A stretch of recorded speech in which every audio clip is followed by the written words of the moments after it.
Limni, muchas gracias por la invitación. Siempre yo me siento muy contento cada vez que vengo a Tepic porque la gente, tengo muy buenos y grandes amigos en los medios que me quieren mucho. Y vengo en esta ocasión a presentar el libro Tierra sin Dios, que es un trabajo periodístico que habla de la situación de desgobierno, la corrupción en Michoacán y cómo surgen los grupos de autodefensa en esa parte del país, donde se concentran tantos problemas, donde hay tanta pobreza, tanta marginación, tanto abandono de la misma federación, que obligan a la sociedad a armarse para tener que rechazar a los grupos criminales, porque el gobierno no les da ninguna posibilidad, ninguna alternativa de solución a sus demandas de seguridad.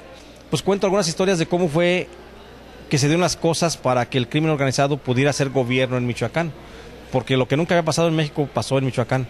El crimen organizado, los caballeros templarios, gobernaron Michoacán, gobernaron a toda una entidad. Entonces es algo muy duro y difícil de creer, pero pasó y puede volver a pasar en otras partes del país. Toda la descomposición de Michoacán comienza realmente en el municipio de Apaxingán. Es la cuna del crimen organizado, de las autodefensas y anteriormente de los caballeros templarios. Ahí en el municipio de Apaxingán el crimen organizado se comenzó a infiltrar en las presidencias municipales a tal grado que a la fecha hay un alcalde que está sometido a proceso por su relación precisamente de colusión con los jefes del cártel de los caballeros templarios. ¿Y a ti te tocó documentar esto, vivirlo de cerca? ¿Cómo fue que te llamó la atención pues hacer un libro de todo esto que se vive allá, no?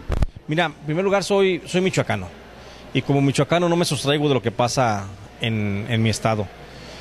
Como periodista tengo la obligación de platicarlo, de plantearlo. A veces los medios no son suficientes para explicar en la forma tan clara y tan precisa como uno quisiera las cosas que están pasando. A veces los medios te limitan por cuestión de espacio, entonces tienes que hacer una nota informativa, pero no te da el espacio para poder explicar toda la historia que quieres narrar. Entonces ahí es donde me nace a mí la historia de hacer un libro de lo que no se ha escrito en ningún medio de comunicación, porque lamentablemente en Michoacán son dos medios los que publican acerca de temas del narcotráfico o de temas de autodefensas. Para los demás medios de Michoacán comprados por el gobierno del estado, pues realmente no existe nada, no pasa nada, porque para el gobierno del estado no pasa, no hay autodefensas, no hay crimen organizado. El gobernador Salvador Jara vive en una burbuja de cristal donde pues lo que llega a veces es la suave brisa de la felicidad, ¿no? Entonces pues difícilmente está que se pueda perturbar con algo tan duro como es las autodefensas. Oficialmente no existe autodefensas en Michoacán, pero extraoficialmente, y te lo digo con certeza, ahí están. Son 13 grupos armados, 13 grupos que suman más de 5,000 personas armadas en Michoacán, que están todos los días defendiéndose contra los caballeros templarios. Realmente lo que hizo el gobierno de Michoacán cuando entra Castillo a crear la fuerza rural fue maquillar la realidad. Intentó decir que se había disuelto los grupos de autodefensa cuando en realidad no fue así. Tan pasó que, por ejemplo, Mireles Valverde, que fue el fundador de los grupos de autodefensa, tuvo que ser encarcelado porque no se quiso someter a las condiciones del gobierno federal. El gobierno federal ha tenido que encarcelar a todos los guardias de guardias rurales que se han alzado y que no han querido someterse. Está CMI Verdía, actualmente comandante de la zona Costa Sierra Nahua, está preso porque no quiso someterse al gobierno, no quiso seguirle la jugada a un gobierno que decía que no pasaba nada, que todo estaba bien, que no había autodefensas ya. El gobierno federal encarceló a Hipólito Mora, otro líder también de las autodefensas, que no se sometió. Encarceló también a Luis Antonio Torres, el americano, otro líder también de las autodefensas, independientemente de que se le vincule con algunas actividades irregulares. A los que no los han encarcelado los han matado. Entonces, hay ahorita 8 jefes de autodefensa en Michoacán muertos porque no se quisieron ajustar a las reglas del gobierno federal. Yo no estoy diciendo que el gobierno federal los haya matado, simplemente están muertos.